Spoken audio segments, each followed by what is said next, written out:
Naitwa Lugete Musa Lugete, mchambuzi wa siasa za kimataifa, mwana historia, mwana diplomasia na mwana majumui wa Afrika.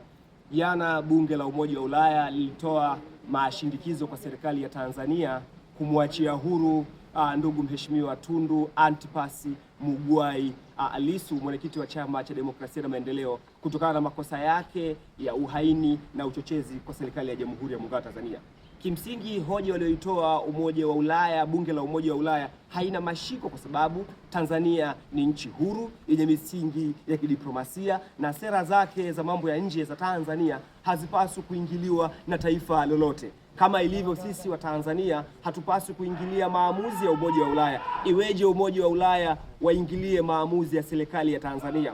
Kama kweli Umoja wa Ulaya ni waumini wa demokrasia, diplomasia na haki za binadamu, kwa nini mpaka leo wameshindwa kupaza sauti juu ya kuachiliwa huru kwa Mheshimiwa Julian Assange wa WikiLeaks Company, ambaye alikuwa akivujisha taarifa za vyombo mbalimbali vya ulinzi na usalama Ulaya na asili za viongozi? Kama kweli Umoja wa Ulaya na bunge la Ulaya ni waumini wa demokrasia, kwa nini wameshindwa kupaza sauti Julian Assange aachiwe? Hilo la pili. Lakini la pili, Umoja wa Ulaya kwa sasa hivi umekosa ushawishi kutokana na mabadiliko ya siasa za ulimwengu. Sasa hivi tuko kwenye kipindi cha unipolar world, au nasema multipolar world, kwa maana ya kwamba mataifa mengi yanashindana kiuchumi, kiintelijensia, ya kijasusi na masuala ya kiusalama. Kwa hiyo kama kweli Umoja wa Ulaya na bunge lao ni waumini wa demokrasia na diplomasia, kwa nini mpaka leo hii tunachozungumza kuna zaidi ya kambi za jeshi 50 za Marekani barani Ulaya na hakuna kambi hata moja ya wazungu nchini Marekani? Je,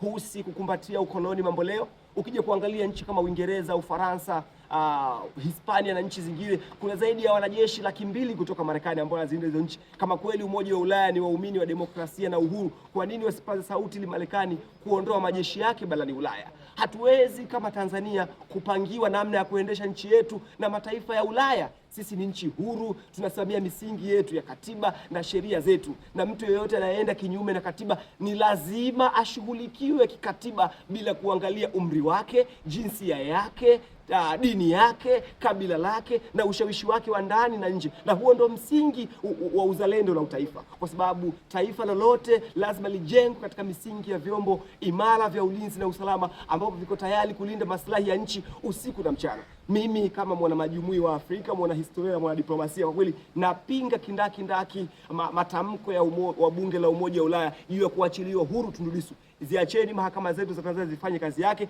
Kama ana hatia au hana, ni mahakama tu pekee ndio itaamua, kuliko kuleta mashindikizo. Kama kweli nyie mna nguvu, kwa nini hamjaiwekea ugumu China ambayo inamiliki 95% ya soko ya madini muhimu kama nickel, cobalt, tantalum na madini mengine? Kama kweli Umoja wa Ulaya na mabunge yenu mna nguvu, kwa nini msiandamane na kufukuza wanajeshi wa Marekani pamoja na vifaa vyake vya ulinzi na usalama ambavyo vimetapakaa barani Ulaya? Au nguvu zenu ni kwa mataifa ya Afrika ambao mnadhani ni dhaifu kiuchumi? Dunia imebadilika. Tunaomba mheshimu Tanzania yetu ambayo tumeijenga kwa misingi ya umoja, upendo na mshikamano. Asante sana. Lugete Musa Lugete, mchambuzi wa siasa za kimataifa, mwana historia na mwana majumui wa Afrika.